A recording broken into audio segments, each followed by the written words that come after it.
밤에 술이나 따라라며 대놓고 무시당한 여군 소령. 사실 그녀의 정체는 귀신 잡는 해병마저 벌벌 떨게 만들었던 지옥의 교관이었고 훈련장을 피로 물들인 그녀의 잔혹한 참교육 이야기입니다. 경북 포항의 하늘은 유독 새파랗다. 바다에서 불어오는 소금기 섞인 바람이 자결하는 태양 아래 끓어오르는 아스팔트의 열기를 식혀주지만 해병대 교육훈련단의 연병장의 내리쬐는 벽까지 막아주진 못했다. 붉은색 명찰을 단 해병들의 함성이 땀과 뒤섞여 공기 중에 눅눅하게 배어 있었다. 오늘은 육해 공군 합동 전투기술 교류를 위한 특별 시범 훈련이 있는 날이었다. 각 군에서 내로라 하는 베테랑 장교들이 한자리에 모여 자웅을 겨루는 자존심이 걸린 무대였다. 연병장 한가운데 마련된 넓은 매트 주위로 수백 명의 눈이 번뜩였다.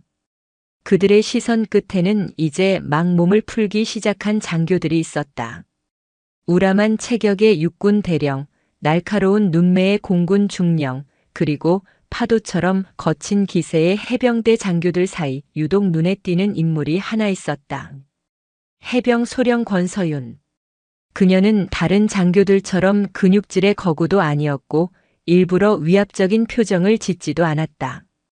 그저 묵묵히 목을 돌리고 손목을 풀며 자신의 차례를 기다릴 뿐이었다. 길게 묶은 머리카락 아래로 드러난 갸름한 턱선과 깊이를 알 수 없는 차분한 눈빛은 이곳의 살벌한 분위기와는 어딘가 이질적이었다. 그녀의 존재는 그 자체로 조용한 파문이었다. 어이 최 대령. 저기 저 여자 소령도 오늘 시범조에 포함된 건가? 해군 작전사령부에서 온 박기태 중령이 옆에 선 해병대 1사단 작전참모 최정훈 대령의 옆구리를 툭 치며 물었다. 그의 목소리에는 숨길 수 없는 비웃음이 섞여 있었다. 최정훈 대령은 포항 일대에서는 모르는 이가 없는 진짜배기 해병이었다. 굵은 목과 다부진 어깨, 햇볕에 그을린 구릿빛 피부는 그가 거쳐온 훈련의 강도를 짐작게 했다. 그는 권서윤 쪽을 곁눈질하며 코웃음을 쳤다. 포함이고 뭐고 그냥 구색 맞추기지. 요즘 국방부에서 여성 인력 활용이니 뭐니 시끄럽지 않나. 저런 자리 하나 내어주고 생색내는 거지. 여자 주제에 육탄전이 가당키나 한가. 하긴. 화장이나 곱게 하고 행정 서류나 만지는 게 딱 어울리는 그림인데 말이야. 저러다 손톱이라도 부러지면 어쩌려고 저기 서 있담. 박중령의 말에 주변에 있던 몇몇 장교들이 킬킬거리며 웃었다. 그들의 저열한 대화는 권서윤의 귀에도 희미하게 들려왔지만 그녀는 미동도 하지 않았다. 마치 바위처럼 그저 자신의 호흡을 고르고 있었다. 이런 시선, 이런 수군거림은 그녀의 군 생활 내내 그림자처럼 따라다녔다. 처음에는 분노했고 그 다음엔 지쳤으며 이제는 무뎌졌다. 아니, 무뎌진 것이 아니라 내면 깊숙한 곳에 칼날처럼 벼려두고 있었다. 훈련 교관이 확성기를 들고 외쳤다. 지금부터 각 군을 대표한 장교들의 각계 전투 및 육탄전 시범을 시작한다. 첫 번째 시범자는 해군 박기태 중령, 그리고 해병대 권서윤 소령. 매트 위로 올라오도록. 박기태 중령이 거들먹거리며 매트 위로 올라섰다. 그는 일부러 관중석을 향해 손을 흔드는 여유까지 보였다. 반면 권서윤은 아무런 표정 변화 없이 조용히 매트 중앙으로 걸어갔다. 두 사람이 마주 서자 체격 차이는 더욱 도드라졌다. 박중령은 작정하고 몸을 키운 듯 단단한 근육질이었고 권서윤은 그에 비하면 가녀리게 보일 정도였다. 권소령, 괜찮겠어?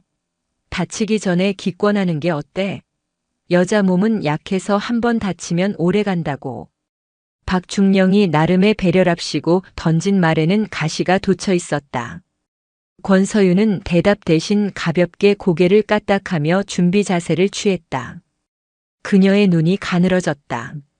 상대를 훑는 시선은 마치 스캐너 같았다. 중심, 호흡, 시선의 방향, 미세하게 떨리는 근육까지. 그녀의 머릿속에서는 이미 수십 가지의 상황이 시뮬레이션 되고 있었다. 허 끝까지. 박중령은 어깨를 으쓱하며 주먹을 쥐었다. 그는 이 시범을 최대한 빨리 그리고 멋있게 끝내고 싶었다. 여군 소령 하나를 가볍게 제압하고 동료들의 환호를 받는 그림을 그리고 있었다. 최정훈 대령은 팔짱을 낀 채 그 모습을 지켜보며 혀를 찼다. 박중령 저 친구 너무 신났군. 10초 주지. 10초 안에 저 여자가 바닥에 나뒹굴고 울상짓는데 내 전 재산을 걸겠다. 그의 말에 또 한 번 주변에서 웃음이 터져나왔다. 한 대령은 한술 더 떴다. 최 대령, 너무 후한 거 아닌가? 난 5초 본다. 끝나고 저녁에 내 집무실로 와서 술이나 따르게 하면 딱이겠군. 군대는 전쟁놀이 하러 온 곳이 아니라는 걸 확실히 가르쳐 줘야지. 그들의 저속한 농담이 훈련장의 소음 속으로 흩어졌다. 권서윤은 눈을 감았다. 포항의 짠내 나는 바람, 동료들의 비웃음, 자신을 향한 의심과 멸시의 시선들. 그녀는 그 모든 것을 차단했다. 오직 매트 위 자신의 몸과 상대의 움직임만이 남았다. 붉은 흙먼지가 바람에 날려 매트 위를 스쳤다. 그것은 마치 앞으로 벌어질 일에 대한 서곡과도 같았다. 교관의 호루라기 소리가 길고 날카롭게 연병장을 갈랐다. 시작이었다. 호루라기 소리가 끝나기 무섭게 박기태 중령이 땅을 박차고 달려들었다. 그는 단순하고 직선적인 공격을 선택했다. 거대한 체구에서 뿜어져 나오는 위압감으로 상대를 찍어 누르는 방식. 해군 함정의 육중한 강철 문처럼 그의 주먹이 권서윤의 안면을 향해 파고들었다. 관중석에서는 짧은 탄성이 터져 나왔다. 너무나 빠르고 저돌적인 공격에 모두가 권서윤이 속수무책으로 쓰러질 것이라 예상했다. 하지만 권서윤은 그 자리에 없었다. 박중령의 주먹이 허공을 가르기 직전 그녀의 몸은 마치 물처럼 옆으로 흘렀다. 박중령의 시야에서 순식간에 사라진 것이다. 엄청난 힘을 실었던 박중령은 균형을 잃고 앞으로 휘청였다. 바로 그 찰나의 순간 권서윤의 몸은 이미 박중령의 측면에 붙어 있었다. 그녀의 움직임에는 군더더기가 없었다. 힘의 낭비라고는 찾아볼 수 없는 오직 효율과 목적만을 위한 동작이었다. 그녀의 오른손이 박중령의 돌진하는 힘의 방향을 따라 그의 팔목을 가볍게 감아쥐었고 왼발은 그의 나아가는 발목 안쪽에 정확히 꽂혔다. 박중령은 자신의 몸이 왜 뜨는지 이해할 수 없었다. 거대한 둑이 작은 구멍 하나에 무너지듯 그의 육중한 몸이 허공에 잠시 떴다가 굉음과 함께 매트 위로 내동댕이 쳐졌다. 쿵하는 소리가 연병장에 울려 퍼졌다. 관중석을 가득 채웠던 소음이 순간 멎었다. 마치 일시 정지 버튼을 누른 것처럼. 권서윤은 쓰러진 박중령의 가슴 위에 가볍게 무릎을 올린 채 아까 그가 공격했던 팔을 꺾어 제압하고 있었다. 고통에 찬 박중령의 신음만이 정적을 깼다. 모든 것이 단 3초 만에 일어난 일이었다. 뭐야? 웅성거림이 다시 시작되었다. 하지만 이전의 비웃음과는 다른 당혹감과 놀라움이 뒤섞인 소리였다. 운이 좋았나 본데? 박중령이 너무 얕보고 들어간 거 아냐? 아니, 그래도 저건 어떻게 한 거지? 권서윤은 말없이 박중령에게서 몸을 떼고 일어섰다. 그리고는 아무 일도 없었다는 듯 다시 자신의 자리로 돌아갔다. 얼굴에는 그 어떤 감정도 드러나지 않았다. 승리의 기쁨도 상대를 압도한 쾌감도 없었다. 그저 해야 할 일을 했을 뿐이라는 듯한 무표정. 그 침묵이 오히려 더 큰 충격파를 던졌다. 이 광경을 지켜보던 최정훈 대령의 얼굴이 굳어졌다. 그는 방금 전까지 권서윤을 안주 삼아 저속한 농담을 던졌던 자신의 입이 부끄러워지는 것을 느꼈다. 하지만 부끄러움은 이내 분노로 바뀌었다. 저 계집애가 감히 그것도 모든 장교들이 보는 앞에서 해군 중령을 가지고 놀았다는 사실이 그의 자존심을 건드렸다. 장난은 여기까지다. 최 대령이 으르렁거리며 팔짱을 풀었다. 그가 직접 나서기로 마음먹은 것이다. 교관이 당황한 목소리로 다음 시범자를 호명하려던 찰나 최 대령이 손을 들고 앞으로 나섰다. 교관, 다음은 내가 하지. 합동훈련의 수준이 이 정도밖에 안 된다는 오해를 사게 둘 수는 없으니까. 그의 목소리에는 노골적인 적의가 담겨 있었다. 그는 매트 위로 성큼성큼 걸어가 쓰러졌던 박중령을 일으켜 세워 밖으로 내보냈다. 그리고는 권서윤을 향해 턱짓했다. 권소령. 운이 좋았던 건지 실력인지 한번 확인해 봐야겠군. 진짜 해병이 뭔지 가르쳐 주지. 최정훈 대령은 박기태 중령과는 차원이 달랐다. 그는 해병대 내에서도 손꼽히는 백병전의 달인이었다. 특수수색대 훈련까지 우수한 성적으로 수료한 그의 몸은 그 자체가 흉기였다. 매트 위에 마주 선 두 사람 사이에는 보이지 않는 스파크가 튀었다. 연병장의 모든 시선이 두 사람에게로 집중되었다. 아까의 시범이 전체 요리였다면 이제부터가 진짜 메인 요리라는 것을 모두가 직감했다. 권서윤은 최 대령을 바라보았다. 그의 눈에 이글거리는 경멸과 분노를 읽었다. 그녀는 짧게 숨을 내쉬었다. 마음속 깊은 곳에서 무언가 꿈틀거렸다. 그래, 이런 눈빛, 이런 상황. 지긋지긋할 정도로 겪어왔다. 그리고 언제나처럼 그녀는 증명해야만 했다. 자신의 존재 가치를. 준비됐나, 권소령? 이번엔 울어도 소용없을 거다. 최 대령이 이빨을 드러내며 웃었다. 권서윤은 대답 대신 자세를 더욱 낮췄다. 그녀의 침묵은 폭풍 전야의 고요함과 같았다. 그것은 곧 터져나올 거대한 포효의 전주곡이었다. 다시 한번 교관의 호루라기가 울렸다. 이번에는 그 소리가 마치 전쟁의 시작을 알리는 나팔 소리처럼 비장하게 들렸다.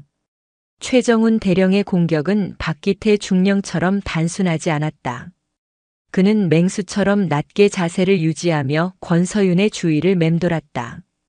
빈틈을 찾으려는 하이에나처럼 그의 눈은 번뜩였다. 권서윤 역시 섣불리 움직이지 않았다. 팽팽한 탐색전이 이어졌다. 연병장을 감싼 긴장감에 마른 침을 삼키는 소리마저 들릴 지경이었다. 여자 주제에 맷집은 좀 있나 보군. 최 대령이 기합과 함께 먼저 치고 들어왔다. 그의 움직임은 단순한 주먹질이 아니었다. 왼손으로 시선을 교란하는 동시에 오른발 로우킥이 권서윤의 허벅지를 향해 날아들었다. 이어지는 상체 공격까지 계산된 실전 압축적인 연계 공격이었다. 퍽하는 둔탁한 소리와 함께 권서윤이 로우킥을 허용했다. 다리가 살짝 휘청였지만 그녀는 비명 한 번 지르지 않았다. 오히려 그 충격을 이용해 뒤로 물러서며 최 대령의 후속타를 피했다. 하지만 최 대령은 멈추지 않았다. 파도처럼 쉴 새 없이 공격을 퍼부었다. 주먹과 발길질이 비오듯 쏟아졌다. 권서윤은 방어에 집중했다. 그녀의 움직임은 화려하지 않았지만 경제적이고 효율적이었다. 최소한의 움직임으로 상대의 공격을 흘려내거나 받아냈다. 마치 세찬 강물 속에서 흔들리지 않는 조약돌과 같았다. 하지만 계속되는 공격에 조금씩 충격이 누적되고 있었다. 입가에서 비릿한 피맛이 느껴졌다. 관중석에서는 최 대령을 향한 응원이 터져나왔다. 그렇지. 최 대령님, 저 버릇없는 계집애를 아주 박살 내버리십시오. 역시 해병대 대령은 다르군. 저게 진짜 군인이지. 그들의 눈에는 권서윤의 놀라운 방어 기술은 보이지 않았다. 그저 거구의 남성에게 일방적으로 몰리는 연약한 여자의 모습만 보일 뿐이었다. 이게 내 한계다, 권서윤. 최 대령이 포효하며 강력한 미들킥을 권서윤의 복부를 향해 찼다. 권서윤은 팔을 교차해 막았지만 엄청난 충격의 뒤로 몇 걸음 밀려나다 결국 매트 위에 엉덩방아를 찍고 말았다. 순간 와하는 함성이 터져나왔다. 최 대령은 승리를 확신한 듯 거친 숨을 몰아쉬며 쓰러진 권서윤을 내려다보았다. 꼴 좋군. 일어나. 아니면 거기서 기권하고 사무실로 꺼져. 서류나 정리하는 게 내년한테는 딱 어울려. 모욕적인 말들이 칼날이 되어 권서윤의 가슴에 박혔다. 그녀는 천천히, 아주 천천히 몸을 일으켰다. 터진 입술을 혀로 핥았다. 붉은 피가 손등으로 흘렀다. 그녀가 고개를 들었을 때 그녀의 눈빛은 완전히 변해 있었다. 이전까지의 차분하고 냉정했던 눈빛이 아니었다. 그 안에는 서해 최북단에서 불어오는 겨울 바람보다 더 차갑고 용광로의 쇳물보다 더 뜨거운 분노가 이글거리고 있었다. 그녀의 입이 처음으로 열렸다. 지금부터는 예의를 차리지 않겠다. 나지막하지만 연병장 전체에 울릴 만큼 단단한 목소리였다. 최 대령은 그 말을 비웃었다. 뭐라고? 까짜는 소리. 최 대령이 다시 달려들었다. 하지만 이번에는 무언가 달랐다. 권서윤은 더 이상 피하거나 막지 않았다. 오히려 그녀가 먼저 최 대령의 품으로 파고들었다. 최 대령이 내리치는 주먹을 종이 한 장 차이로 피한 그녀의 손이 그의 팔꿈치 관절을 향했다. 우두둑하는 소름 끼치는 소리와 함께 최 대령의 팔이 비정상적인 각도로 꺾였다. 크악! 최 대령의 입에서 비명이 터져 나왔다. 권서윤의 공격은 거기서 멈추지 않았다. 팔꿈치의 가한 충격으로 그의 상체가 숙여지는 순간 그녀의 무릎이 그의 명치를 정확하게 찔렀다. 컥하는 소리와 함께 최 대령의 호흡이 멎었다. 그는 거대한 몸을 제대로 가누지 못하고 비틀거렸다. 권서윤의 몸놀림은 이전과는 비교할 수 없을 만큼 빠르고 날카로워졌다. 그것은 더 이상 시범이 아니었다. 생존을 위해 적을 무력화하기 위해 단련된 처절하고 잔혹한 실전 기술이었다. 그녀는 최 대령의 균형이 무너진 틈을 놓치지 않고 그의 목덜미를 잡아채 그대로 매트에 처박았다. 그리고 순식간에 그의 등 위로 올라타 팔과 다리로 그의 몸을 완벽하게 봉쇄했다. 최 대령은 거대한 통나무처럼 버둥거렸지만 마치 거미줄에 걸린 나비처럼 빠져나올 수 없었다. 권서윤의 팔뚝이 강철처럼 그의 목을 조여왔다. 항복해. 권서윤이 그의 귓가에 차갑게 속삭였다. 숨이 막혀 얼굴이 붉게 달아오른 최 대령은 굴욕감에 몸을 떨었지만 죽음의 공포 앞에서 결국 매트를 두드리고 말았다. 탭탭탭. 항복이었다. 연병장은 물을 끼얹은 듯 조용해졌다. 방금 전까지 최 대령을 외치며 열광하던 모든 이들이 입을 다물었다. 그들은 자신들의 눈앞에서 벌어진 일을 믿을 수가 없었다. 해병대 최정예로 불리는 최정훈 대령이 저 가녀려 보이는 여군 소령에게 처참하게 패배했다. 권서윤은 최 대령의 목을 풀어주고 자리에서 일어났다. 땀과 피가 엉망으로 뒤섞인 얼굴이었지만 그 모습은 그 어느 때보다 위압적이었다. 그때 관중석 가장 앞자리에서 이 모든 것을 묵묵히 지켜보던 백발의 한 장성이 자리에서 일어났다. 해병대 교육훈련단장 이진성 준장이었다. 그는 떨리는 목소리로 외쳤다. 잠깐. 방금 그 기술 팔꿈치를 역으로 꺾어 중심을 무너뜨리고 이어지는 타격으로 호흡을 빼앗은 뒤 순식간에 상대를 제압하는 저 움직임 설마. 이진성 준장의 시선이 권서윤에게 고정되었다. 그의 눈에는 경외와 놀라움이 가득했다. 자네 해병대 수색교육대 독사교관인가? 독사. 그 이름이 나오자 장교들 사이에서 거대한 파문이 일었다. 독사는 해병대 특수수색대 훈련 교관들 사이에서도 전설로 불리는 존재였다. 귀신 잡는 해병들을 가르치고 그들을 쫓아 공포에 떨게 만드는 교관. 수색대의 지옥주 훈련을 남자 대원들과 똑같이, 아니 그 이상으로 소화해내며 가장 피하고 싶은 교관 1위로 꼽혔던 인물. 하지만 그 누구도 독사의 정체가 여자일 것이라고는 상상조차 하지 못했다. 권서윤은 대답 대신 땀에 젖은 머리카락을 쓸어 넘겼다. 그녀의 침묵은 그 어떤 확답보다 더 강력한 긍정이었다. 붉은 흙먼지 위, 포항의 뜨거운 태양 아래, 마침내 전설이 그 모습을 드러낸 순간이었다. 연병장을 지배하던 것은 완전한 침묵이었다. 포항의 하늘을 찌를 듯하던 장교들의 기세는 온데간데 없고 오직 거친 숨소리와 바람 소리만이 귓전을 맴돌았다. 독사라는 두 글자가 가진 무게는 실로 엄청났다. 그것은 단순한 별명이 아니었다. 해병대에서도 가장 혹독하다는 수색 교육대, 그곳에서 수많은 귀신 잡는 해병들을 담금질해 온 장인의 이름이었으며 인간의 한계를 시험하는 훈련의 상징과도 같은 칭호였다. 최정훈 대령은 매트 위에 무력하게 엎드린 채 치욕과 고통으로 온몸을 떨었다. 그를 내려다보는 권서윤의 그림자가 마치 거대한 산처럼 느껴졌다. 주변의 시선이 비수처럼 날아와 그의 자존심을 갈기갈기 찢어놓았다. 불과 몇 분 전 여자 주제애라며 그녀를 조롱했던 자신의 모습이 주마등처럼 스쳐 지나갔다. 이진성 교육훈련단장의 떨리는 목소리가 다시 한번 정적을 깼다. 자네가 정말 그 독사교관이 맞단 말인가? 수색 교육대에서 3년 전 호련이 전출간 뒤로 행방을 알 수 없었던 권서윤은 비로소 훈련단장을 향해 고개를 돌렸다.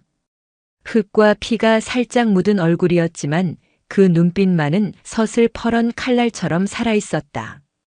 그녀는 경례 대신 가볍게 고개를 숙였다. 보안 서약 때문에 소속을 미리 밝히지 못한 점 양해 바랍니다. 해병 소령 권서윤입니다. 담담한 목소리였지만 그 안에는 의심의 여지를 허락하지 않는 확신이 담겨 있었다. 훈련단장은 잠시 말을 잇지 못하다가 이내 감격과 경외가 뒤섞인 표정으로 고개를 끄덕였다. 전설의 실체를 직접 목격한 흥분이 그의 온몸을 감쌌다. 하지만 모두가 그 전설을 순순히 받아들이는 것은 아니었다. 불신과 질투는 언제나 경외의 그림자를 파고드는 법이다. 침묵을 깨고 나선 것은 공군 측에서 온 한 장교였다. 잠깐만요. 이건 뭔가 잘못됐습니다. 목소리의 주인공은 공군 제6탐색구조비행전대의 전투통제사 CCT 출신인 김진철 대령이었다. 그는 최정훈처럼 다혈질의 거구는 아니었지만 압축된 강철 같은 단단함과 냉철한 이성이 느껴지는 인물이었다. 그는 매트 쪽으로 걸어 나오며 훈련단장을 향해 정중히 그러나 단호하게 말했다. 단장님, 저는 권소령의 실력을 폄하하려는 것이 아닙니다. 방금 보여준 능력은 분명 뛰어납니다. 하지만 독사라는 이름이 가지는 상징성은 우리 모두가 잘 알고 있습니다. 단지 시범 대련 2번으로 그 전설을 증명했다고 보기엔 무리가 있습니다. 최 대령은 명백히 상대를 얕보았고 그 허점을 파고든 것일 수도 있습니다. 그의 말은 합리적인 의문처럼 들렸지만 그 속에는 교묘한 가시가 숨어 있었다. 운이 좋았을 뿐이다라는 뉘앙스를 풍기며 권서윤의 승리를 평가절하하고 전설의 무게를 의심하며 판을 흔들려는 의도였다. 몇몇 장교들이 그의 말에 동조하며 고개를 끄덕였다. 김진철 대령은 시선을 권서윤에게 고정했다. 그의 눈빛은 도발적이라기보다는 분석적이었다. 합동훈련의 목적은 각 군의 전투기술을 교류하고 신뢰를 쌓는 것입니다. 이처럼 논란의 여지가 있는 상황은 훈련의 목적을 흐릴 뿐입니다. 권소령, 당신이 정말 그 독사라면 누구도 이의를 제기할 수 없는 방식으로 증명해 보이십시오. 증명이라. 권서윤이 나지막이 되뇌었다. 그녀의 입가에 희미한 냉소가 스쳤다. 또다시 반복되는 시험. 언제까지 이 지긋지긋한 증명의 셔틀을 타야 하는가? 어떻게 증명하면 되겠나? 권서윤이 물었다. 김진철 대령은 기다렸다는 듯이 말했다. 1대1 대결은 변수가 많습니다. 상대의 컨디션이나 방심 같은 것들 말이죠. 하지만 다수를 상대로 한 전투에서는 진짜 실력이 드러나는 법입니다. 저를 포함해서 각 군을 대표하는 장교 3명이 동시에 당신을 상대하겠습니다. 3명을 모두 제압한다면 당신의 이름 앞에 붙은 전설이라는 칭호에 그 누구도 토를 달지 못할 겁니다. 3명이라고. 미쳤군.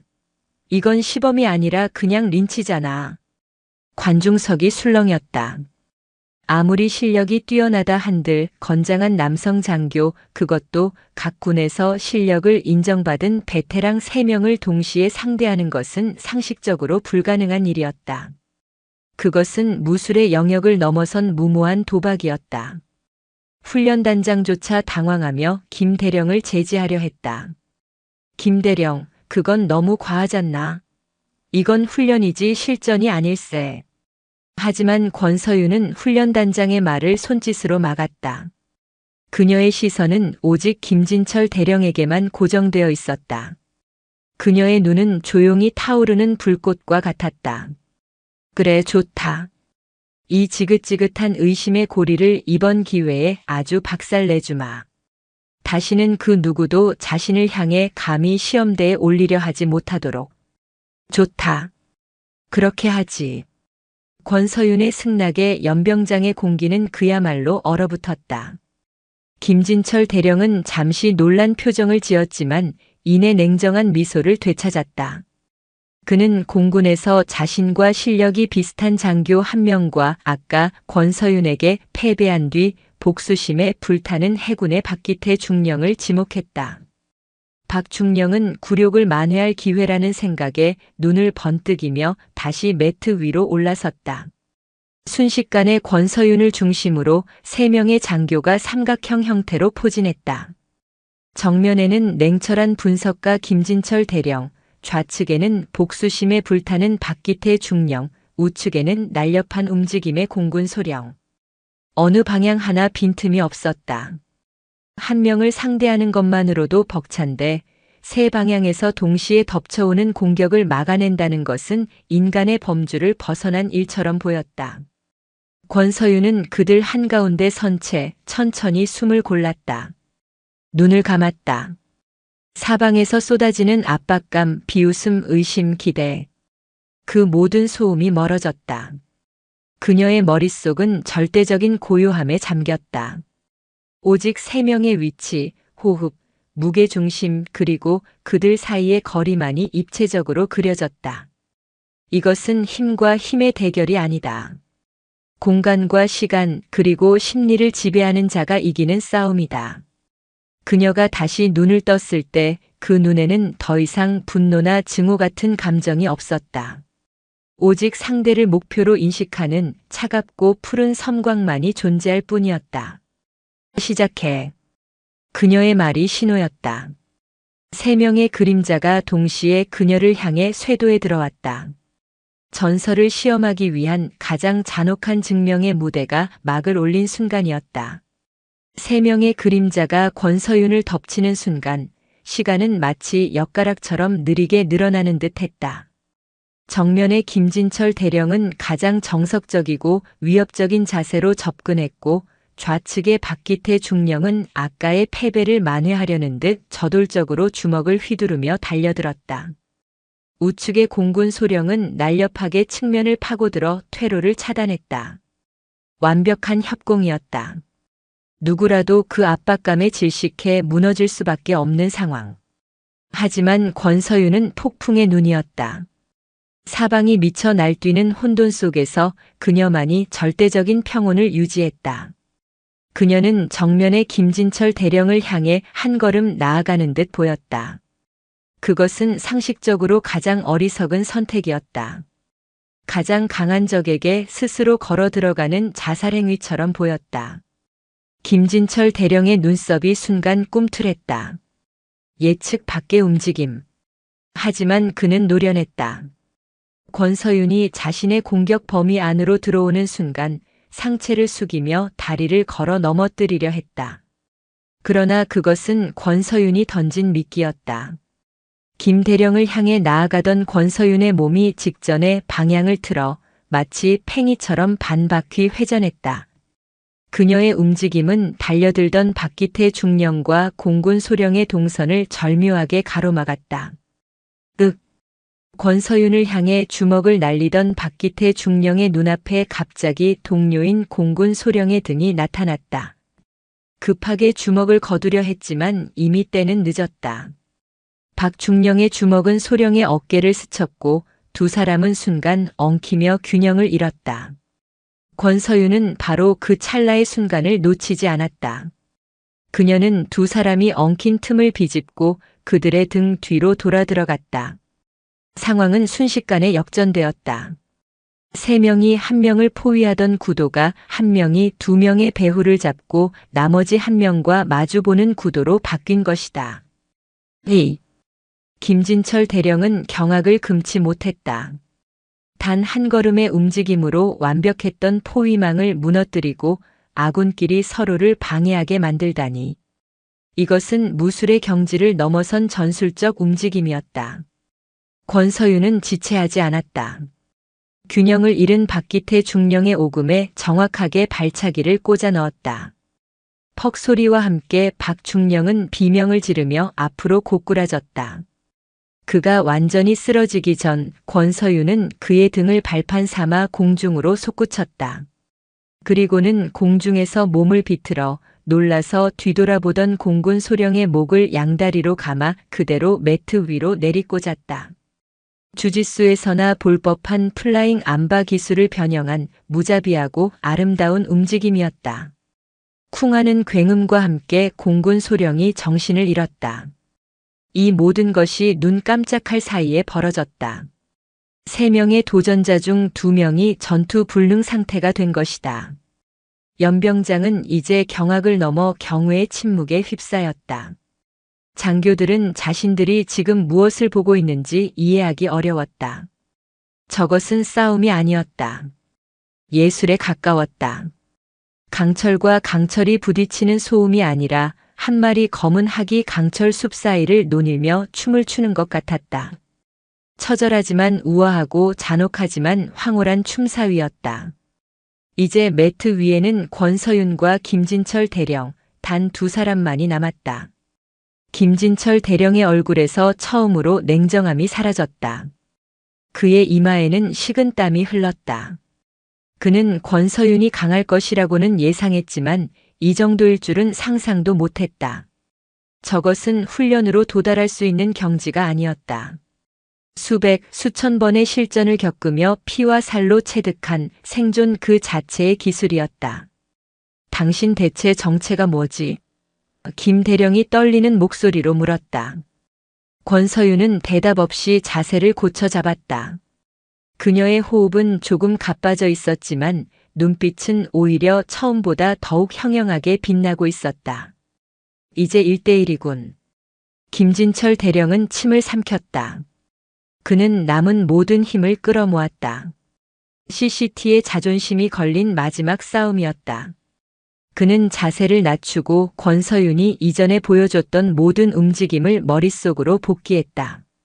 패턴을 분석하고 약점을 찾아내려 애썼다. 두 사람 사이에 흐르는 긴장감이 절정에 달했다. 바람 한 점 없는 연병장에 두 사람의 숨소리만이 전부였다.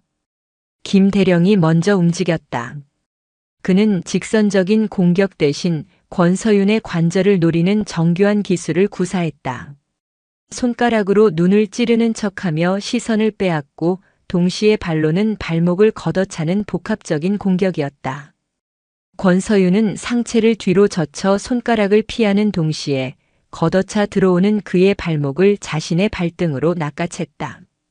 두 사람의 다리가 엉키며 순식간에 그래플링 싸움으로 전환되었다. 힘과 기술이 뒤엉키는 가장 원초적인 싸움이었다.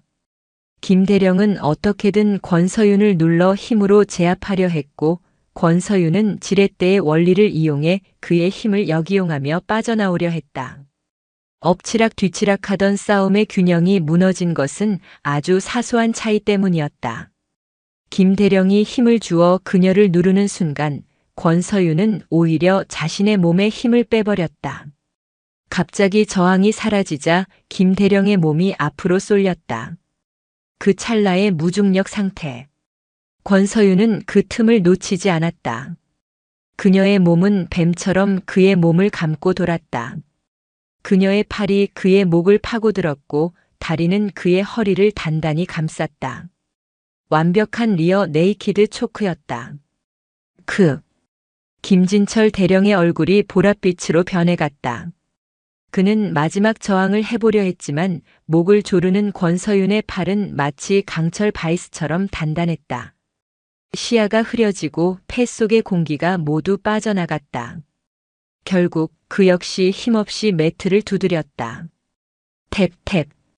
항복의 신호와 함께 권서윤은 기술을 풀었다. 그녀는 거친 숨을 몰아쉬며 자리에서 일어났다. 이마에 맺힌 땀방울이 턱을 타고 흘러내려 매트 위로 떨어졌다. 매트 위에는 3명의 장교들이 쓰러져 있었다. 그리고 그 한가운데 권서윤은 홀로 서 있었다. 마치 태풍이 지나간 뒤 고요히 서 있는 등대처럼. 침묵.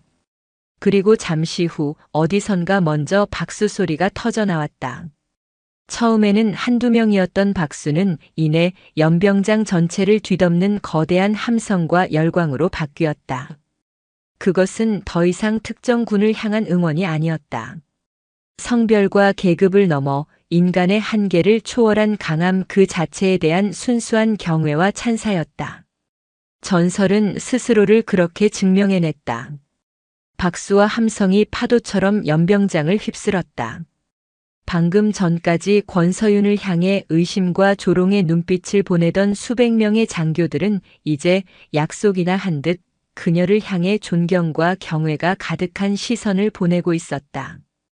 그들의 눈빛 속에서 그녀는 더 이상 여군 소령이 아니었다. 성별도 계급도 무의미했다. 그저 압도적인 실력으로 모두를 침묵시킨 하나의 강자일 뿐이었다. 이진성 교육훈련단장이 벅찬 표정으로 매트 위로 직접 올라왔다. 그는 흙먼지가 묻는 것도 아랑곳하지 않고 권서윤의 앞에 섰다. 그리고는 허리를 숙여 쓰러진 장교들을 살폈다. 다행히 모두 심각한 부상은 아니고 잠시 정신을 잃거나 고통을 호소하는 정도였다. 그는 의무병들을 부른 뒤 다시 권서윤을 마주 보았다. 미안하네. 훈련단장의 입에서 나온 첫 마디는 사과였다. 이곳의 책임자로서 자네가 이런 부당한 대우를 받게 한 점 진심으로 사과하지. 자네의 명예와 실력을 의심하고 이처럼 무례한 방식으로 증명을 요구하게 만든 우리 모두의 어리석음을 용서하게. 최고 지휘관의 진심 어린 사과에 연병장은 다시 한번 조용해졌다. 그것은 단순히 한 개인의 사과가 아니었다. 군이라는 거대한 조직이 그 안에 뿌리 깊게 박혀있던 편견과 오만에 대해 한 개인에게 공식적으로 고개를 숙이는 상징적인 순간이었다. 권서윤은 아무 말 없이 훈련단장의 사과를 받았다. 그녀는 그저 묵묵히 고개를 끄덕였다. 모든 긴장이 풀리자 그제야 온몸의 통증이 밀려왔다. 아드레날린에 감춰져 있던 타박상과 근육통이 비명을 질렀다. 휘청하고 몸이 기우는 것을 그녀는 가까스로 버텨냈다. 그때 한 젊은 여군 장교가 구급 상자를 들고 달려왔다. 해병대 소속의 김민지 소위였다. 그녀는 동경과 걱정이 뒤섞인 눈으로 권서윤을 바라보며 말했다. 소령님 괜찮으십니까? 우선 치료부터. 김소위는 조심스러운 손길로 권서윤의 터진 입술에 소독약을 발라주었다. 권서윤은 낯선 후배의 온기에 잠시 눈을 감았다. 항상 혼자였다. 홀로 싸우고 홀로 증명하고 홀로 상처를 감내해야 했다. 하지만 지금은 달랐다. 자신을 걱정하고 동경하는 누군가의 시선이 곁에 있었다. 어쩌면 자신이 그토록 처절하게 싸워왔던 이유는 바로 김소위와 같은 후배들이 자신과 같은 길을 걷지 않게 하기 위함이었을지도 모른다.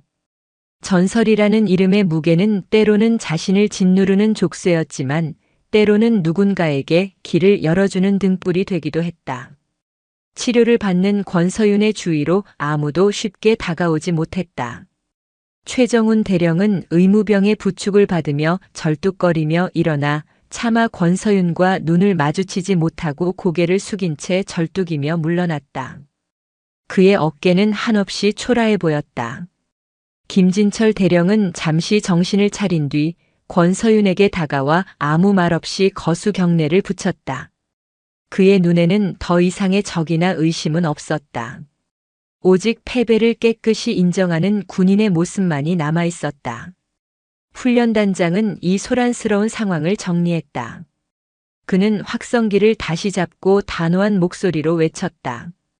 오늘 예정되었던 합동 전투 기술 시범은 이것으로 모두 종료한다. 방금 우리는 6탄전의 정수를 보았다. 더 이상의 시범은 무의미하다. 그의 선언에 누구도 이의를 제기하지 않았다. 그리고 그는 잠시 숨을 고른 뒤 모두가 예상치 못한 제안을 했다. 그의 시선은 권서윤에게 향해 있었다. 그리고 이 자리를 빌려 정식으로 제안한다. 남은 합동훈련 기간 동안 모든 각계 전투 및 6탄전 훈련의 총괄 교관으로 권서윤 소령을 임명한다. 각 군의 베테랑들은 모두 훈련생의 자세로 권 소령의 지도에 따르도록. 이해 있나? 없습니다. 연병장에 모인 수백 명의 장교들이 마치 한 사람이 된 것처럼 우렁차게 외쳤다. 그 목소리에는 이전의 불만 섞인 억지스러움이 아니라 진심에서 우러나온 복종과 기대가 담겨 있었다. 불과 1시간 전만 해도 조롱과 멸시의 대상이었던 그녀가 이제는 모두의 스승이 되는 순간이었다.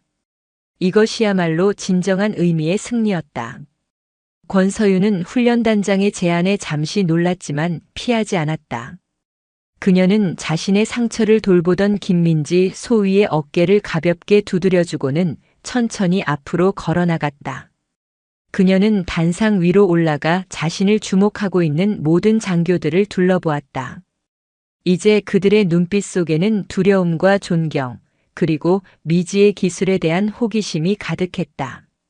그녀가 가진 독사라는 이름의 무게, 전설이라는 칭호의 의미를 이제는 모두가 이해하고 있었다. 권서윤은 마이크를 잡았다. 잠시의 침묵 후 그녀의 차갑지만 맑은 목소리가 연병장 전체에 울려 퍼졌다. 전원 주목. 순간 모든 장교들의 몸이 칼같이 굳으며 차려 자세를 취했다. 지금까지 너희들이 한 것은 그저 어린애들 소꿉 장난에 불과했다. 진짜 지옥이 무엇인지, 인간의 몸이 어떻게 최강의 무기가 될 수 있는지 지금부터 내가 가르쳐 주겠다. 그녀의 목소리에는 자비가 없었다. 하지만 그 누구도 불평하지 않았다. 오히려 전율했다. 진짜 강자에게 배울 수 있다는 기대감에 온몸의 피가 뜨겁게 끓어오르는 것을 느꼈다.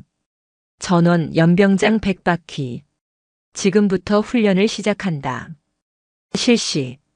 권서윤의 명령이 떨어지기 무섭게 대령과 중령을 가릴 것 없이 수백 명의 장교들이 일제히 연병장을 뛰기 시작했다. 포항의 뜨거운 태양 아래 붉은 흙먼지를 일으키며 달리는 그들의 머리 위로 전설의 혹독하고도 영광스러운 가르침이 막 시작되고 있었다. 권서윤은 그 모습을 지켜보며 희미하게 미소 지었다. 길고 외로웠던 싸움의 끝에서 마침내 그녀는 자신의 자리를 찾은 것이다.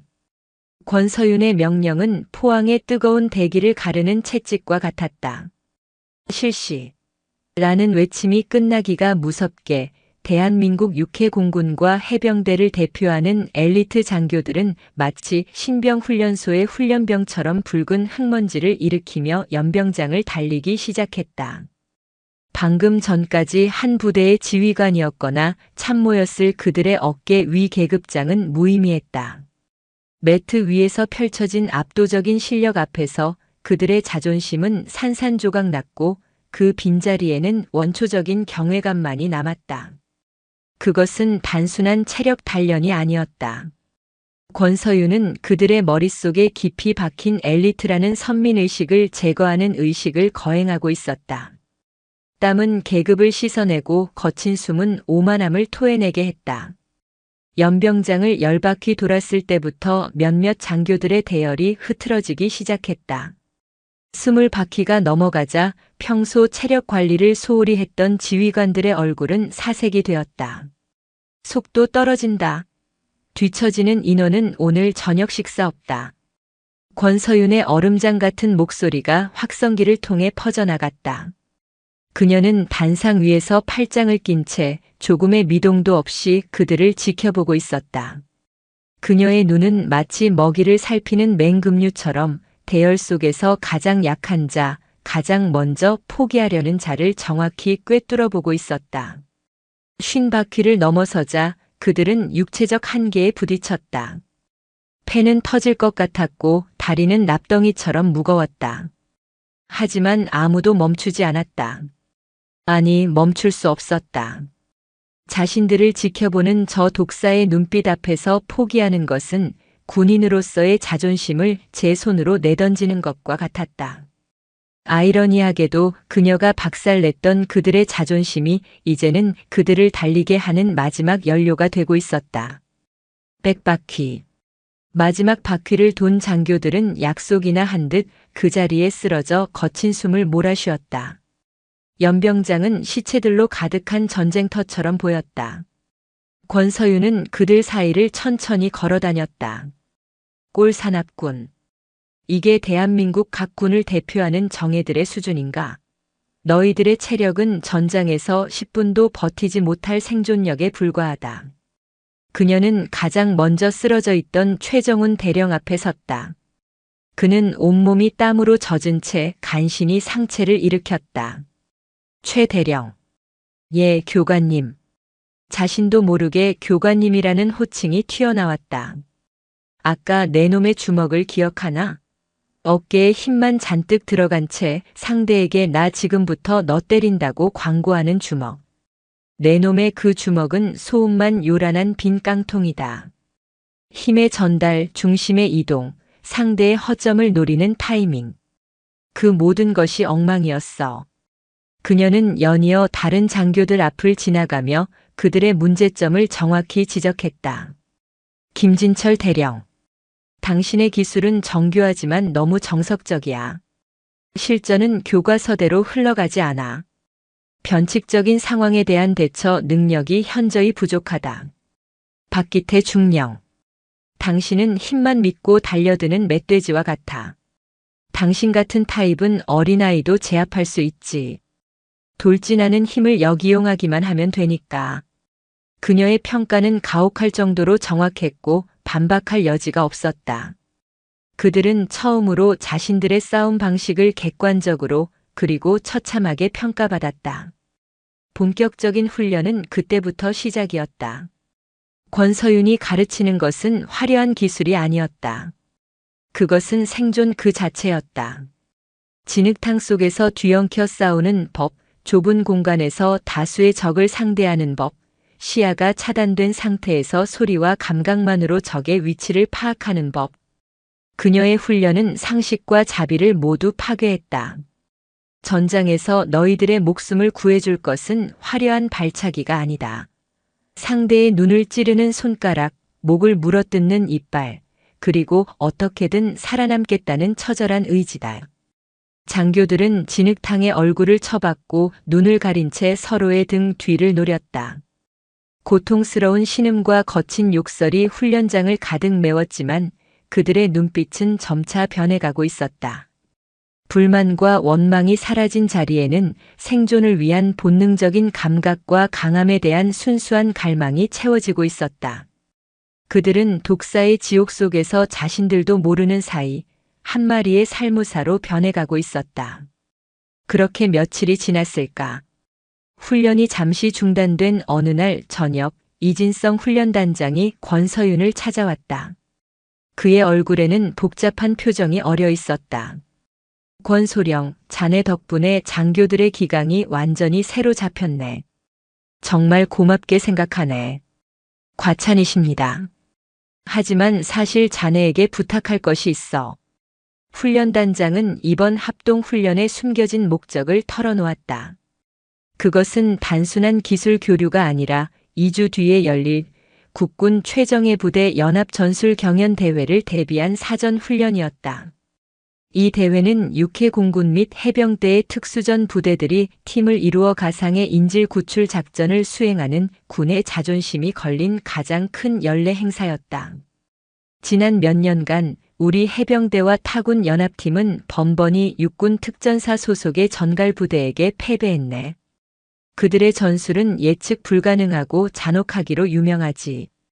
올해만큼은 반드시 서력하고 싶었지만 자네도 보다시피 우리 장교들은 소속도 주특기도 다른 오합지졸이었어. 서로를 향한 불신과 아집만 가득했지. 그는 권서윤을 진지한 눈으로 바라보았다. 권소령, 자네가 이 오합지졸들을 이끌고 전갈 부대를 상대해주게. 이 팀의 지휘관이 되어주게. 자네라면 이들을 하나로 묶어 기적을 만들 수 있을지도 몰라. 권서윤은 말없이 훈련장을 바라보았다. 저녁 노을 아래 온몸이 상처와 멍투성이가 된 채 묵묵히 개인 정비를 하고 있는 장교들의 모습이 보였다. 며칠 전만 해도 서로를 비웃고 헐뜯던 그들이었다. 하지만 지금 그들의 모습 속에서는 희미하게나마 팀이라는 유대감이 엿보였다. 지옥 같은 훈련 속에서 그들은 서로의 한계를 보았고 서로의 등을 의지하며 버텨냈다. 권서윤은 깨달았다. 자신이 단순히 그들을 고문한 것이 아니라 그들의 껍데기를 부수고 본질을 하나로 섞는 용광로 역할을 했다는 것을. 그녀는 고개를 돌려 훈련단장을 마주 보았다. 그녀의 눈이 다시 한번 차갑게 빛났다. 제가 지휘관이 되는 조건은 하나입니다. 작전의 모든 권한을 저에게 위임해 주십시오. 그 어떤 간섭도 용납하지 않겠습니다. 물론이네. 약속하지. 권서윤은 고개를 끄덕였다. 그녀의 시선은 다시 훈련장의 장교들에게로 향했다. 이제부터는 개인의 강함을 넘어 하나의 팀을 만들어야 한다. 강철보다 단단하고 뱀보다 교활하며 폭풍보다 무서운 팀을. 전설의 독사 교관이 만드는 전설의 팀을. 그녀의 새로운 도전이 시작되는 순간이었다. 권서윤이 연합팀의 지휘관이 되었다는 소식이 전해지자 장교들 사이에서는 미묘한 술렁임이 일었다. 그녀의 개인적인 전투 능력에 대해서는 이제 그 누구도 의심하지 않았지만 서로 다른 군 출신의 개성 강한 장교들을 이끌고 팀을 지휘하는 것은 전혀 다른 차원의 문제였다. 팀 전술 훈련 첫 번째 과제를 시작한다. 다음 날 아침 권서윤은 장교들을 실내 CQB 근접 전투 훈련장으로 집결시켰다. 그녀는 아무런 설명 없이 그들을 두 개의 팀으로 나누었다. A팀은 공격, B팀은 방어. 제한 시간 10분 내에 A팀은 내부에 있는 목표물을 확보하고 B팀은 이를 저지한다. 장비는 지급된 모의 총기와 안전 장비뿐이다. 작전 계획은 각 팀 자율에 맡긴다. 너무나 간단한 지시였다. 장교들은 잠시 어리둥절했지만 이내 각자 팀을 이루어 작전 회의를 시작했다. 그러나 회의는 시작부터 삐걱거렸다. 기본은 보병 교리대로 2인 1조로 진입해서 각계 약진으로 소탕하는 게 정석입니다. 육군 대령. 아니 무슨 소리. 시간도 없는데. 해병 대식으로 선두조가 충격과 공포를 주며 돌파하고 후속조가 잔적을 소탕하는 게 가장 빠릅니다. 최정훈 대령. 두 분 다 틀렸습니다. 적 위치도 모르는데 무작정 돌입하는 건 자살 행위입니다. CCT인 제가 먼저 드론이라도 띄워서 내부 구조와 적 위치를 파악하는 게 우선입니다. 김진철 대령. 각자의 출신과 교리가 뒤섞여 팽팽하게 맞섰다. 서로 자신이 옳다고 주장하며 한치의 양보도 없었다. 결국 A팀은 이도 저도 아닌 어정쩡한 타협안을 들고 작전을 시작했고 결과는 처참했다. 진입과 동시에 방어팀의 매복에 걸려 차례차례 전사자 판정을 받았다. 내부로 진입조차 하지 못하고 5분 만에 전멸했다. 권서윤은 싸늘한 표정으로 그 모습을 지켜보다가 입을 열었다. 쓰레기 같군. 그 한마디에 훈련장의 공기가 얼어붙었다. 너희들은 지금 각자 다른 언어로 떠들고 있다. 육군은 땅을 보고 해군은 파도를 보며 공군은 하늘을 본다. 그러니 같은 목표를 보고도 전혀 다른 생각을 하는 거다. 너희들은 팀이 아니다. 그저 같은 군복을 입은 오합지졸 무리에 불과해. 그녀는 잠시 말을 끊었다가 새로운 훈련을 명령했다. 지금부터 사슬 훈련을 시작한다. 5인 1조로 각자의 허리에 1m 길이의 로프를 묶는다. 그 상태로 다시 한번 목표물 확보 훈련을 실시한다. 장교들은 황당한 표정을 지었다. 몸을 로프로 묶고 어떻게 CQB 훈련을 한단 말인가. 하지만 반박할 수 없었다. 그들은 묵묵히 허리에 로프를 묶었다. 최정훈, 김진철을 포함한 5명이 한 조가 되었다. 훈련이 시작되자 그야말로 아수라장이었다. 한 명이 앞으로 나아가면 다른 한 명이 뒤로 당겨졌고 문을 통과하려다 서로 엉켜 넘어지기 일쑤였다. 각자의 움직임이 서로에게 족쇄가 되었다. 제기랄. 좀 맞춰서 움직이라고. 최정훈이 소리쳤다. 당신이야말로 너무 빠르잖아. 뒤를 좀 보면서 가. 김진철도 지지 않고 맞받아쳤다. 그때였다. 권서윤의 목소리가 스피커를 통해 들려왔다. 최대령. 너는 선두다. 너의 임무는 오직 전방을 경계하고 벽을 부수는 것이다. 내 뒤에 있는 동료를 믿고 망설이지 마라. 김대령. 너는 2번째다. 너의 임무는 선두가 뚫어준 길을 확보하고 주변의 정보를 수집해 후방에 전달하는 것이다. 선두의 등을 지켜라. 3번째, 4번째. 권서윤은 각자의 위치에서 해야 할 역할을 명확하게 지정해 주었다. 그리고 가장 중요한 말을 덧붙였다. 너희들을 묶고 있는 것은 로프가 아니다. 신뢰라는 이름의 사슬이다. 옆 사람이 내 등 뒤를 맡기고 있다는 것을 믿어라. 내가 길을 열면 뒷사람이 그 길을 지켜줄 것이라 믿어라. 너희는 5명이 아니다. 머리가 5개 달린 하나의 괴물이다. 그렇게 움직여라. 그녀의 말은 마치 저주이자 축복처럼 그들의 뇌리에 박혔다. 그들은 다시 한번 움직이기 시작했다. 처음에는 여전히 삐걱거렸지만 점차 달라지기 시작했다. 최 대령이 문을 박차고 들어가자 김진철이 그의 등 뒤를 엄호하며 주변을 살폈다. 3번째 대원은 김진철의 지시에 따라 좌측을, 4번째는 우측을 경계했다. 마지막 대원은 후방을 책임졌다. 그들은 더 이상 말로 소통하지 않았다. 서로를 묶은 로프의 팽팽함, 동료의 숨소리, 발걸음의 리듬으로 서로의 의도를 읽었다. 마침내 그들은 하나의 유기체처럼 움직이기 시작했다. 거칠지만 막힘없는 해병의 돌파력, 냉철하고 정확한 공군의 상황 판단력, 끈질기고 집요한 육군의 소탕 능력이 절묘하게 조화를 이루었다. 그들은 마침내 방어팀을 모두 제압하고 목표물을 확보하는 데 성공했다. 로프를 풀었을 때 그들은 온몸이 땀으로 젖어 있었지만 그 누구도 불평하지 않았다. 대신 서로의 얼굴을 보며 말없이 고개를 끄덕였다. 그들 사이에 존재했던 보이지 않는 벽이 허물어지는 순간이었다. 그 후로도 권서윤의 지옥 같은 팀워크 훈련은 계속되었다. 눈을 가린 채 동료의 목소리에만 의지해 장애물을 통과하고 말을 할 수 없는 상태에서 오직 수신호와 몸짓으로만 소통하며 임무를 완수했다. 그 과정에서 그들은 서로의 강점과 약점을 자연스럽게 파악했고 누구의 지시가 없어도 각자의 역할에 맞춰 빈틈을 메우기 시작했다. 대회를 며칠 앞둔 마지막 브리핑 시간. 권서윤은 스크린에 한 부대의 마크를 띄웠다. 검은색 바탕에 붉은 눈을 가진 전갈 한 마리가 그려진 불길한 문양이었다. 너희들의 최종 상대 육군 특전사 예하 대테러 부대, 통칭 전갈 부대다. 훈련장 안에 긴장감이 감돌았다. 사령관은 황중사 대령. 지난 5년간 단 한 번도 연합 전술 경연에서 패배한 적 없는 인물이다. 그의 전술은 변칙적이고 잔인하다. 심리전을 즐기며 상대의 가장 약한 고리를 집요하게 파고들어 무너뜨리는 데 능하지. 하지만 기억해라. 권서윤은 스크린을 끄고 이제는 완전히 하나의 팀이 된 장교들을 둘러보았다. 이제 너희들에게 약한 고리란 없다.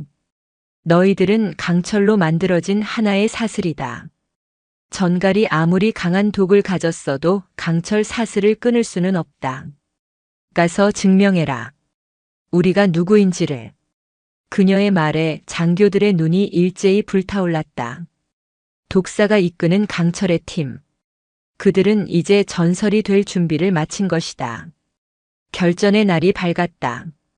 대회 장소는 폐쇄된 대규모 복합 쇼핑몰이었다. 미로처럼 얽힌 복도, 수백 개의 상점, 넓은 중앙 광장과 지하 주차장까지. 인질 구출 작전을 수행하기에는 최악의 조건이었다. 시나리오는 간단했다. 전갈 부대가 쇼핑몰 내부의 다수의 인질을 억류하고 있으며 제한 시간 내에 모든 적을 제압하고 인질을 구출해야 한다. 권서윤은 현장에서 직접 뛰지 않았다. 그녀는 쇼핑몰 외부에 설치된 이동 지휘 차량 CP에서 팀원들의 헬멧 카메라를 통해 전송되는 실시간 영상을 보며 작전을 지휘하는 알파 역할을 맡았다. 그녀의 목소리가 팀원들의 인이어 헤드셋으로 전달되었다. 작전명 스네이크 아이즈 개시. 브라보 팀, 찰리 팀 예정대로 각 A, B 포인트로 침투 시작. 오버. 최정훈 대령이 이끄는 브라보 팀과 김진철 대령이 이끄는 찰리 팀은 소리 없이 쇼핑몰의 후면과 지하 주차장을 통해 침투를 시작했다. 그들의 움직임은 사슬 훈련 때와는 비교할 수 없을 만큼 정교하고 부드러웠다. 그들은 더 이상 로프에 묶여 있지 않았지만 보이지 않는 실내의 사슬로 단단히 연결되어 있었다. 초반 진입은 놀라울 정도로 순조로웠다. 예상했던 저항이나 부비 트랩이 전혀 없었다. 너무 조용했다. 알파, 여기는 찰리. 이상하다. 너무 조용해. 이건 함정일 가능성이 높다. 김진철 대령의 분석적인 목소리가 들려왔다. 동감한다, 찰리. 전갈 부대 사령관 황중사는 심리전의 대가다. 이 고요함은 우리를 초조하게 만들고 실수를 유발하려는 의도일 수 있다. 서두르지 말고 계획대로 각 구역을 철저히 확보하며 전진하라. 권서윤의 차분한 목소리는 팀원들에게 안정감을 주었다. 그러나 그녀의 심장은 세차게 뛰고 있었다. 황중사라는 상대는 분명 무언가 꾸미고 있었다. 그때였다. 브라보 팀이 1층 중앙 광장으로 진입하는 순간 쇼핑몰 전체의 조명이 한꺼번에 꺼지며 암흑천지가 되었다. 동시에 모든 스피커에서 귀를 찢을 듯한 사이렌 소리와 비명이 울려 퍼졌다. 전원 야간 투시경 착용. 대열 유지. 최정훈 대령이 외쳤다. 그러나 혼란은 거기서 그치지 않았다. 그들의 무선 통신망에 극심한 재밍 전파 방해에 걸리며 지휘부와의 통신이 두절되었다. 알파, 알파, 들리나? 통신 두절. 권서윤은 지휘 차량 모니터에서 지지직거리는 화면과 잡음만을 들어야 했다. 팀원들의 시야와 청각 그리고 지휘 체계까지 한꺼번에 마비시킨 것이다. 황중사의 함정이 드디어 발동했다. 젠장. 권서윤은 주먹으로 테이블을 내리쳤다. 하지만 그녀는 이내 냉정을 되찾았다. 황중사는 통신을 마비시켜 자신과 팀원들을 분리시키고 고립된 팀원들을 공포와 혼란 속에서 각계격파할 생각이었다. 그렇게 두진 않아. 권서윤은 눈을 감고 훈련 과정을 복기했다. 그녀는 이런 상황을 대비해 그들에게 플랜 B를 뼛속까지 각인시켜 놓았다. 바로 지휘관 부재 시 최종 프로토콜이었다. 쇼핑몰 내부. 암흑과 소음 속에서 브라보 팀과 찰리 팀은 패닉에 빠질 뻔했다. 하지만 그들은 독사의 지옥 훈련을 견뎌낸 자들이었다. 프로토콜 B로 전환한다. 최정훈과 김진철이 거의 동시에 외쳤다. 프로토콜 B는 지휘부의 명령 없이 현장 지휘관의 판단에 따라 사전에 약속된 두 번째 작전 계획으로 이행하는 것이었다. 그들은 더 이상 알파의 지시에 의존하지 않고 스스로 판단하고 움직여야 했다.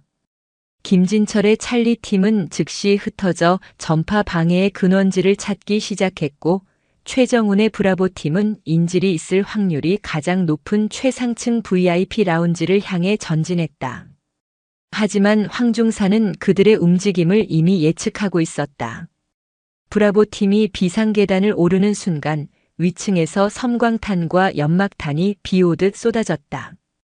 시야와 호흡을 빼앗긴 팀원들이 흩어지는 순간 계단 곳곳에 숨어있던 전갈 부대원들이 나타나 사격을 퍼부었다. 매복이다. 엎드려. 최정훈이 소리치며 응사했지만 이미 몇몇 팀원들이 전사 판정을 받고 쓰러졌다. 완벽한 기습이었다. 위기의 순간 최정훈은 권서윤의 가르침을 떠올렸다. 정면이 막혔을 때는 벽을 만들거나 벽을 부숴라. 전원 나를 따르라. 벽을 뚫는다. 최정훈은 계단을 오르는 것을 포기하고 옆에 있던 석고 보드벽을 향해 돌진했다. 그는 자신의 몸을 공성추처럼 사용해 벽을 부수고 옆 상점으로 뛰어들었다. 예상치 못한 움직임에 전갈 부대원들이 당황하는 사이 브라보 팀은 새로운 경로를 개척해 포위망을 벗어났다. 한편 찰리 팀은 지하 2층 전기실에서 전파 방해 장치를 발견했다. 하지만 그곳 역시 수많은 부비 트랩과 매복으로 지켜지고 있었다. 김진철은 팀원들을 희생시키지 않으면서 트랩을 해체하고 적을 제압할 방법을 찾아야 했다. 그는 권서윤이 가르쳐준 또 다른 가르침을 기억해냈다. 가장 좋은 무기는 내 손에 들린 총이 아니라 적의 머릿속에 있는 지도다. 김진철은 쇼핑몰의 설계도를 떠올렸다. 전기실 위층은 환풍 시스템이 지나가는 통로였다. 그는 팀원 2명을 환풍구를 통해 침투시켜 적들의 등 뒤에서 나타나게 했다. 완벽한 양동 작전이었다. 마침내 전파 방해 장치가 제거되고 통신이 복구되었다. 알파, 통신 복구, 브라보 팀 피해 발생. 하지만 VIP 라운지로 계속 전진 중. 권서윤의 모니터에 다시 화면이 들어왔다. 그녀는 안도의 한숨을 내쉬는 대신 더욱 날카롭게 상황을 분석했다. 잘했다, 찰리. 브라보, 잘 들어라. 황중사는 너희를 최상층으로 유인한 거다. 진짜 인질들은 그곳에 없어. 뭐라고? 하지만 모든 정보가, 그 정보 자체가 함정이다. 황중사는 너희가 지치고 피해가 누적된 상태로 VIP 라운지에 도달했을 때 진짜 인질들이 있는 지하 1층 식품 창고를 장악하고 유유히 빠져나갈 생각이다. 지금 즉시 기동, 지하로 향해라. 권서윤의 예측은 정확했다. 그녀는 황중사의 심리를 역이용했다. 가장 허를 찔리는 곳에 진짜 목표를 숨기는 그의 패턴을 간파한 것이다. 최정훈의 브라보 팀은 즉시 방향을 돌려 엘리베이터의 줄을 끊고 수직 통로를 이용해 지하로 급속 강화를 시작했다. VIP 라운지에서 브라보 팀을 기다리던 황중사는 자신의 함정이 간파당했다는 것을 깨달았다. 그의 입에서 나지막한 감탄사가 흘러나왔다. 독사 권서윤 과연 명불허전이군. 그는 여유롭게 웃으며 무전기를 들었다. 그의 목소리가 권서윤의 지휘 차량과 쇼핑몰 전체에 울려 퍼졌다. 게임은 아직 끝나지 않았어, 독사. 진짜 파티는 지금부터 시작이니까. 그의 말이 끝나자마자 브라보 팀이 막 도착한 지하 1층 식품 창고의 모든 철문이 닫히며 그들을 가둬버렸다. 그리고 창고 천장에서 하얀 가스가 새어나오기 시작했다. 모의 수면 가스였다. 황중사의 마지막 함정이었다. 밖에서는 찰리 팀이 닫힌 철문을 열기 위해 고군분투하고 있었지만 시간은 촉박했다. 제기랄. 게임 오버인가? 최정훈이 주저앉으며 말했다. 팀원들의 얼굴에도 절망감이 드리워졌다. 그때 권서윤의 차분한 목소리가 그들의 헤드셋에 울렸다. 아니, 아직 끝나지 않았어. 그녀의 목소리에는 믿을 수 없는 확신이 담겨 있었다. 거기서 5분만 버텨. 내가 너희들을 꺼내주겠다. 모두가 의아해했다. 지휘 차량에 있는 그녀가 어떻게? 권서윤은 지휘 차량의 모든 통신을 끊고 단 한 곳으로 비상직통 회선을 연결했다. 수화기 너머로 익숙한 목소리가 들려왔다. 여기는 포항. 해병대 항공단. 무엇을 도와드릴까? 권서윤의 입가에 차가운 미소가 걸렸다. 블랙호크 한 대 띄워. 좌표는 내가 보낸다. 쇼핑몰 옥상 유리를 전부 깨부술 준비해. 황중사는 몰랐다. 독사는 플랜 B뿐만 아니라 판 자체를 뒤엎어버리는 플랜 X까지 준비해 두었다는 것을. 전갈의 독은 강했지만 독사의 이빨은 하늘에서도 꽂히는 법이었다. 지하 1층 식품 창고는 절망의 공간이었다. 천장의 환풍구에서 흘러나오는 하얀 가스는 달콤한 냄새를 풍기며 팀원들의 의식을 서서히 앗아가고 있었다. 시야가 흐려지고 온몸에 힘이 빠져나갔다. 강철 같던 브라보 팀원들의 몸이 하나둘씩 스펀지처럼 무너져 내렸다. 굳게 닫힌 철문 너머에서는 찰리 팀이 필사적으로 문을 열려 애쓰는 둔탁한 충격음이 들려왔지만 그 소리마저 점점 멀게 느껴졌다. 젠장 여기까지인가? 최정훈 대령은 바닥에 한쪽 무릎을 꿇은 채 거친 숨을 몰아쉬었다. 그의 눈앞에서 독사의 지옥 훈련을 함께 견뎌낸 전우들이 무력하게 쓰러져가는 모습이 보였다. 분하고 원통에서 피눈물이 날 지경이었다. 불과 몇 주 전 오만함에 가득 차 있던 자신을 산산조각 내고 다시 하나의 군인으로 담금질해준 지휘관 권서윤의 얼굴이 떠올랐다. 그녀를 향한 맹목적인 믿음 하나로 여기까지 왔는데. 아니, 아직 끝나지 않았어. 그때 헤드셋 너머로 기적처럼 권서윤의 목소리가 들려왔다. 가스로 인한 환청인가 싶었지만 목소리는 믿을 수 없을 만큼 또렷하고 차분했다. 거기서 5분만 버텨. 내가 너희들을 꺼내주겠다. 5분. 영원과도 같은 시간이었다. 하지만 그 목소리는 꺼져가던 팀원들의 의식에 다시 불을 붙였다. 최정훈은 남은 힘을 다해 소리쳤다. 들었나? 교관님 명령이다. 5분. 무슨 수를 써서라도 5분만 버틴다. 정신 똑바로 차려 이놈들아. 그는 쓰러진 팀원의 뺨을 때리고 자신의 허벅지를 꼬집으며 필사적으로 잠과의 사투를 벌였다. 그것은 전술도 기술도 아닌 오직 지휘관에 대한 절대적인 믿음 하나로 버티는 처절한 항전이었다. 한편 지휘 차량의 모든 모니터를 꺼버린 권서윤은 오직 하나의 통신 채널만을 열어두고 있었다. 여기는 독사. 요청한 선물은 준비되었나 귀상어? 수화기 너머로 호탕한 웃음소리가 들려왔다. 선물 준비 완료. 자네가 말한 좌표 상공에 도착했다. 이 비싼 걸로 대체 뭘 깨부수려는 건가, 독사? 쇼핑몰 유리창. 뭐라고? 잔말 말고 로터워시 최대 출력으로 옥상 아트리움 강화 유리를 전부 날려버려. 작전명 하늘의 이빨 지금 시작한다. 황중사는 자신의 지휘 본부에서 승리를 확신하고 있었다. 그의 모니터에는 가스 속에서 쓰러져가는 브라보 팀의 모습이 선명하게 보였다.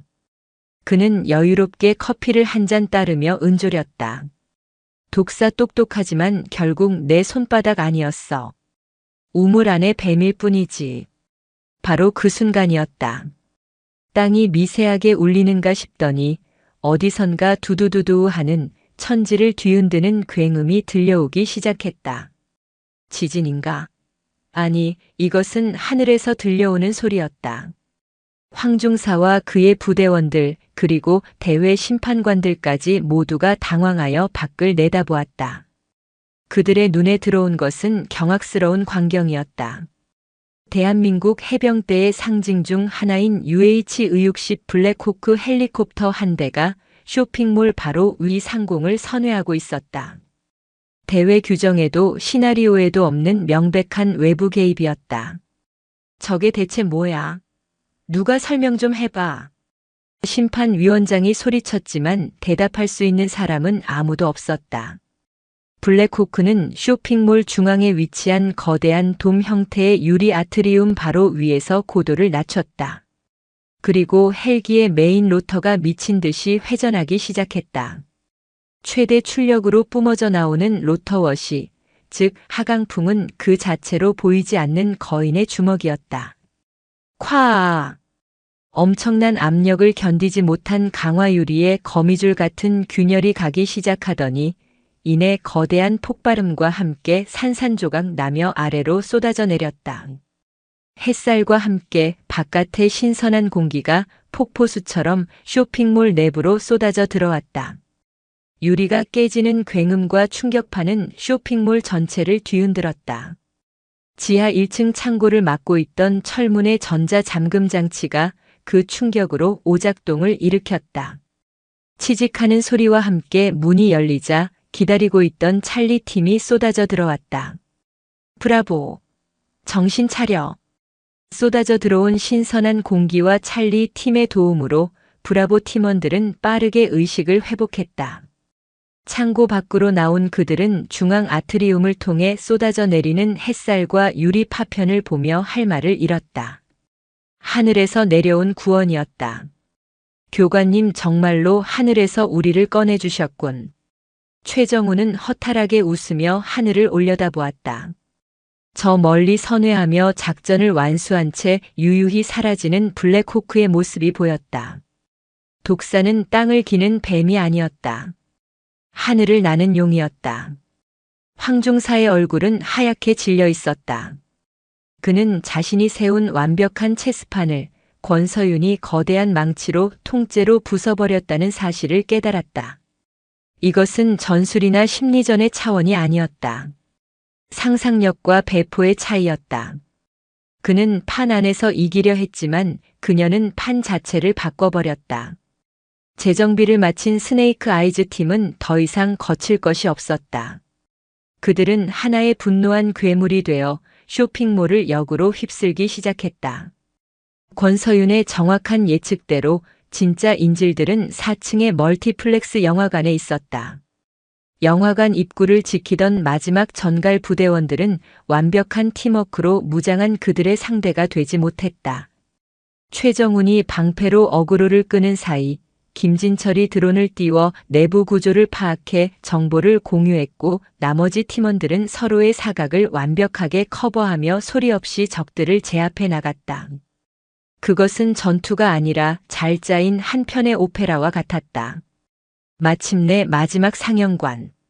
문을 박차고 들어갔을 때 그곳에는 황중사가 가짜 인질들 옆에 선 채 모든 무장을 해제하고 박수를 치고 있었다. 완벽한 패배다. 내가 졌어. 그는 쓴웃음을 지으며 최정훈과 김진철에게 다가왔다.